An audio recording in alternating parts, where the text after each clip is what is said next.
ফসলের জমিতে ফসলের পরিবর্তে টাকা দিয়ে যাকাত দেওয়া যাবে? জি না, সরাসরি শস্যই হস্তান্তর করতে হবে। যারা শস্য প্রশংসা করবেন। 5টা অধিকার। 6 নম্বর, ইসলাম নারীকে দিয়েছে উপার্জনের অধিকার। কিসের অধিকার? উপার্জন, আলাদা উপার্জন। ইসলাম বলে হাজব্যান্ডের ব্যালেন্স আলাদা, স্ত্রীর ব্যালেন্স আলাদা। আমাদের দেশে অনেকে যাকাত যখন পেই করে, যে ভুলটা করে সেটা হচ্ছে তারা হাজব্যান্ড ওয়াইফ মিলে একসাথে যাকাত দেয়। No, it's to individual. এখানে দুইটা আলাদা ব্যক্তি। হাজব্যান্ডের সম্পদ হাজব্যান্ডের হিসাব, ওয়াইফের সম্পদের ওয়াইফের হিসাব। যাকাত একসাথে দেয়া যাবে না, দুইজনের ব্যালেন্স আলাদা।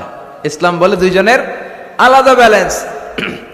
স্ত্রীর সম্পদ থাকতে পারে অনেক, সে তার সম্পদের হিসাব করে হালানিল হাউল, 1 বছর হলো কিনা, নিসাব পরিমাণ হলো কিনা যাকাত দিবে।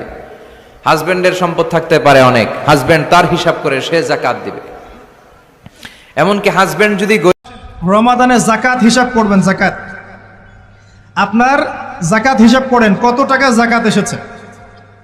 যাকাতের নিসাব জানেন তো? হ্যাঁ, 7.5 ভরি স্বর্ণ, রৌপ্য কত? 52.5 তোলা।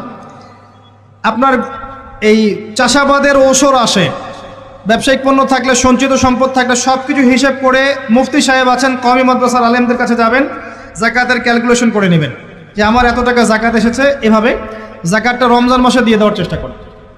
যাকাত যদি আমরা না দেই, একটা শাস্তি শুনে রাখেন, আল্লাহ পাক এই সম্পদগুলোকে একত্রিত করে গলাবেন, গলিয়ে কপালে, গালে আর এই যে পিঠে লেপটে দিবেন, বলেন নাউজুবিল্লাহ।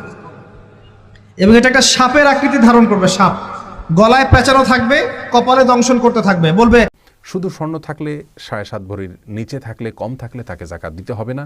স্বর্ণের সাথে যদি টাকা থাকে তাহলে স্বর্ণের বিক্রয় মূল্যের সাথে টাকাকে মিলিয়ে যদি রূপার নেসাবকে টাচ করে তাহলে যাকাত দিতে হবে। আর যদি রূপার নেসাব পরিমাণ না হয় তাহলে যাকাত দিতে হবে না। কথার কথা, কারোর কাছে আধা ভরি স্বর্ণ আছে যার বিক্রয় মূল্য উপমাস্বরূপ 25,000 টাকা, আবার নগদ 5,000 আছে, সব মিলিয়ে 30,000 টাকার মালিক, তাহলে 30,000 টাকা দিয়ে 52.5 তোলা রূপা কথার কথা কেনা যায় না, তাহলে এই ব্যক্তির উপরে যাকাত আবশ্যক হবে না। আর যদি 52.5 তোলা রূপা কেনার মতো সম্পদ হয় তার স্বর্ণ এবং নগদ টাকা মিলিয়ে, তাহলে পুরাটার যাকাত দিতে হবে শতকরা 2.5% হারে। আর নগদ টাকা এটা যদি রূপার নেসাব পরিমাণ হয় তাহলে সেক্ষেত্রে তার যাকাত আবশ্যক হবে। এই হিসাব করলে আমাদের সমাজে কিন্তু বহু মানুষের উপরে যাকাত দেওয়া ফরজ হয়ে যায়, আবশ্যক হয়ে যায়।